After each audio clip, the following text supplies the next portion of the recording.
नमस्कार। खेसारी लाल के चाहने वाले हो जाए खुश कि खेसारी लाल यादव का फिर से एक गाने का पोस्टर आ गया, जिस गाने का टाइटल आप लोग देख ही रहे हैं, झाड़ लिए राजा जी।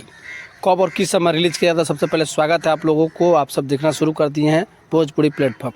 आप सबको बता दूं कि खेसारी लाल के चाहने वाले हो जाए खुश कि कम ही समय में आप सबके बीच में ला रहा है खेसारी लाल यादव लगन स्पेशल सॉन्ग, जिस गाने का टाइटल है झाड़ लिए राजा जी। जिस गाने को आप सबके बीच में लिखे हैं विशाल भारती के द्वारा इस गाने को लिखा गया है और म्यूजिक से सजाया है आर्या शर्मा। आप सबको बता दूं कि खेसारी म्यूजिक वर्ल्ड पे बहुत ही बेहतर, बहुत ही तगड़ा सॉन्ग, गाने का टाइटल आप लोग देख रहे हैं झाड़ लिए राजा जी। बहुत कम समय में आप सबके बीच में सुनने को मिलेगा, तो आप सब हो जाइए तैयार, कि खेसारी लाल के फैंस बेसब्री से करते हैं इंतजार। और खेसारी लाल का वो जो गाना आता है सुपरहिट और ब्लास्ट होता है, तो इसी तरह का वीडियो देखने के लिए चैनल को सब्सक्राइब कर लीजिए। और खेसारी लाल यादव से भोजपुरी के तमाम सारे न्यूज़ देखने के लिए भोजपुरी प्लेटफॉर्म चैनल को सब्सक्राइब कर लीजिए, ताकि इससे ही खबर आप सबको दिखाते रहे। और फिर मिलते हैं नेक्स्ट वीडियो में। और आप सबको बता दूं कि ये गाना का टाइटल आप लोग देख ही रहे हैं कितना चमकदार है, झाड़ लिए राजा जी।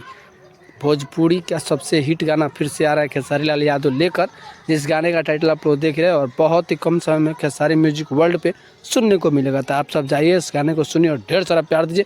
इसी तरह का वीडियो देखने के लिए चैनल को सब्सक्राइब करें।